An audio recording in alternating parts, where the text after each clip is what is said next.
Hey everybody, what's going on? Bahroo here, back inside of Borderlands, the pre-sequel, and today I'm going to be going over my hardcore One Life to Live Athena build. I put this out on Twitter and asking how many people would be interested in the build that I used in basically going all the way to level 50 TVHM, beating the raid boss and never dying a single time. So we're going to go ahead and go over this build and how exactly we spec'd into it, and in what order we spec'd into it, so that way anyone else who wants to try it out can do so. So anyway, let's just go ahead and jump into what exactly this spec involved. So your first point's going to want to go into Maelstrom, because Incendiary and shock damage is going to be your primary, and you're going to want to always have a Tesla grenade on you, so that way you can build your Maelstrom stacks and get a very high percentage of damage increase.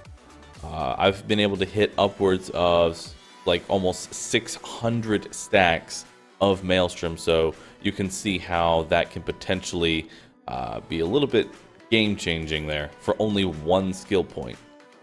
After you're done with that, we go ahead and start making our way down the phalanx tree. Now I go into Ephidos, or Photos, or however it is, for the extra movement speed and gun damage while holding out your Aspis. You're going to be holding out your Aspis for the majority of the time. You're always going to be holding out your Aspis, so this is why I go into that. And I don't go into Invictus because I don't find the extra Aspis damage to be necessary for the 5-point investment.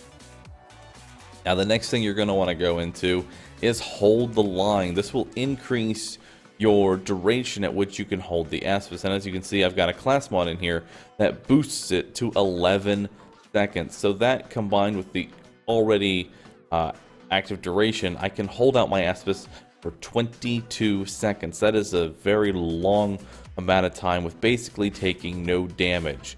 And to be combined with that, I've got Vanguard. This will give me health regeneration while the Aspis is up, and because it's up for so long, I will be able to get a full heal and then some, as well as being able to help me, recover from any sort of dots that I may have had on myself. So this is a really good combination of skills here, pretty much allowing you to get a full heal. Because one of my rules that I did for One Life was that I'm not allowed to use the probe for healing. So yeah. Anyway, we do pick up Prismatic Aegis, but as far as when you want to spec into this, this is going to come last. We just did this for some extra elemental damage. But the first thing you're going to want to pick up is Clear. When thrown, the Aspis, can give you a second wind, but the real reason that we get this is because your damage gets increased by 40% while in Fight for Your Life, and this is just a flat 40% damage, so it's really nice to have for safety reasons, and that way you don't accidentally bleed out and you can get some good damage on the enemies. Now, for the next skill, we go into United Front first. This will make any damage that you absorb turn into shield power, as well as increasing your capacity by 20%. Now, the capacity increase by 20% really isn't that important.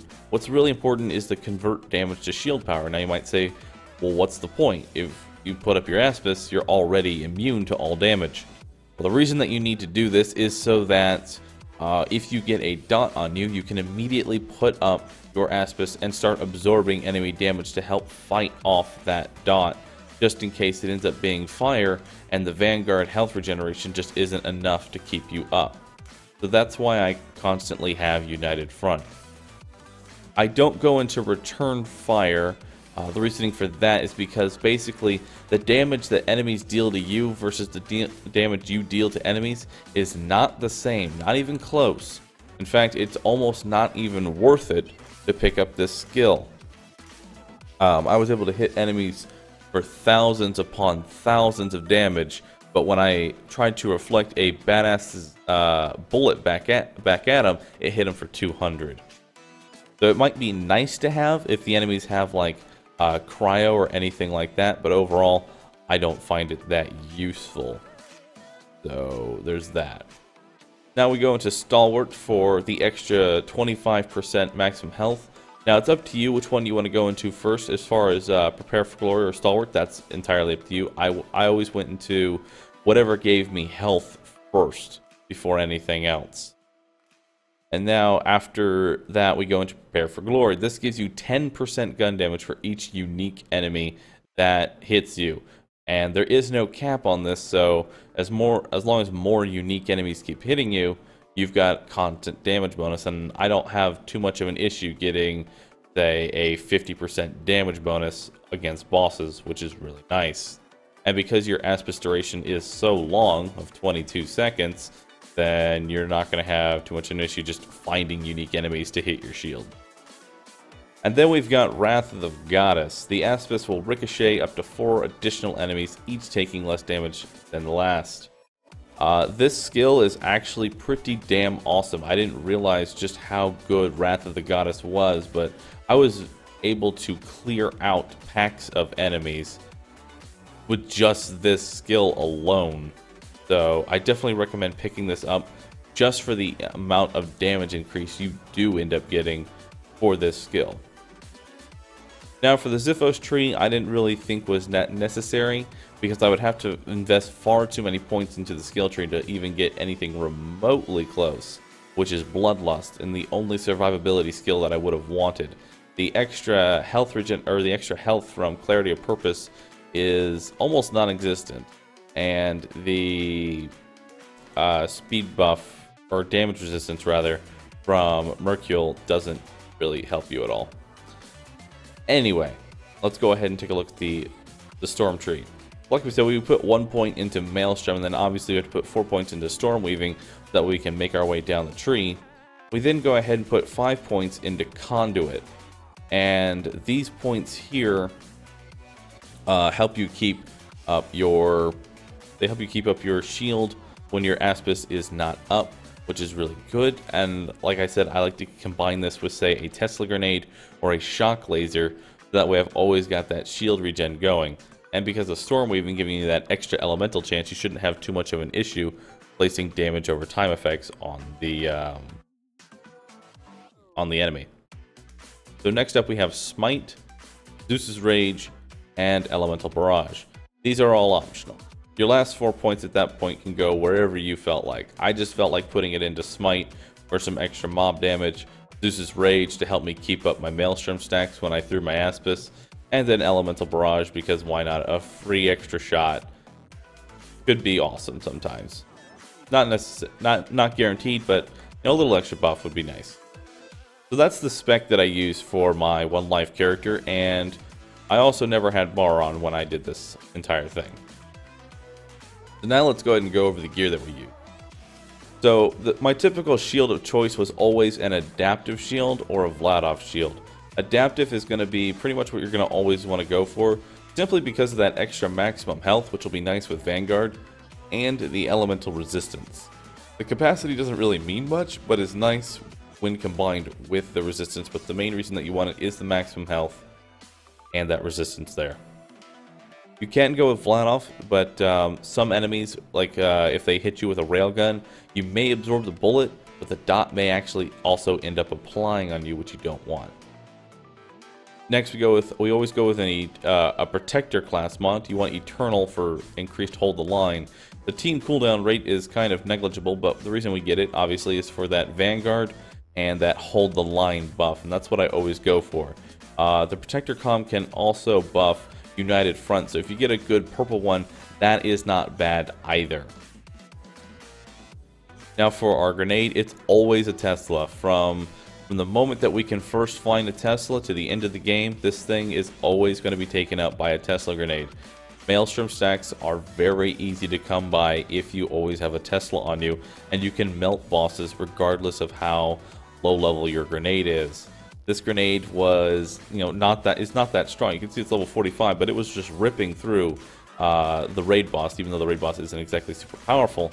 That's because I was getting like 300 to 400 Maelstrom stacks on the boss. Now for your O2 kit, nothing beats the Eddy for survivability. The laser damage might be bugged, but the extra shield capacity is nice.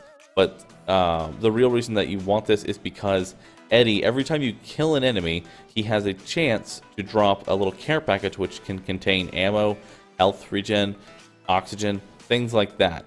It can also, when your shield gets low, it is on a small internal cooldown, but will give you your entire shield back. That's right.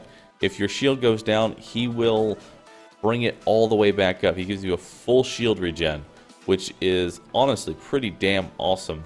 I don't exactly know how long the internal cooldown is, but it's relatively short and was able to keep me alive in the Immortal fight, as you saw from the highlight earlier, or from last night.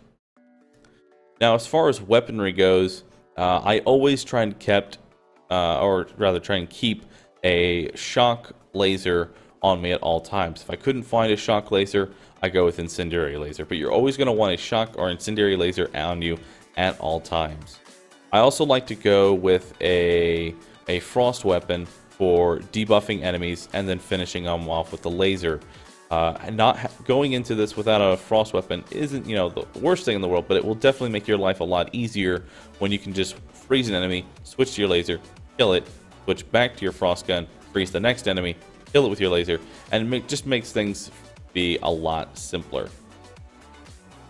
Now we also have a fire weapon on here, and I use that for any sort of flesh enemies and to keep up my maelstrom stacks, because fire dots do last longer than shock dots. So if I want to make sure that my stacks aren't decaying, I'll typically hit it with a fire dot or two. And then finally we have a bandit launcher. I always like to go with bandit because I don't know, I just liked bandit. As far as the element that you want, I always went with explosive, because I like to use this for anything that's like resistant to shock. For example, phase 2 of the raid boss fight, where he becomes completely, or not completely immune to shock, but highly resistant to it. So I use this to kind of break through phases like that, or just to get me out of trouble. Now, even though it is explosive, it does get the bonuses from maelstrom stacks and things like that. So if you've got 300 stacks of maelstrom and you hit it with a launcher, it's going to hit significantly harder. And so that will pretty much wrap up what exactly I used for my one life. Again, I want to thank you all for watching. A lot of people really did request this, so I hope you all enjoy it. If you did, be sure to hit that like button, help support me in what I do. And actually, in the description below will be a link to this save file for those who want to use it themselves. Like I said, this is the character that I used to go all the way from level 1 to level 50, beating the level 52 raid boss and Irizira without dying a single time throughout the entire game. So that should just prove how strong this immortal build is. Anyway, like I said, thank you all for watching, and I will catch you all in the next video.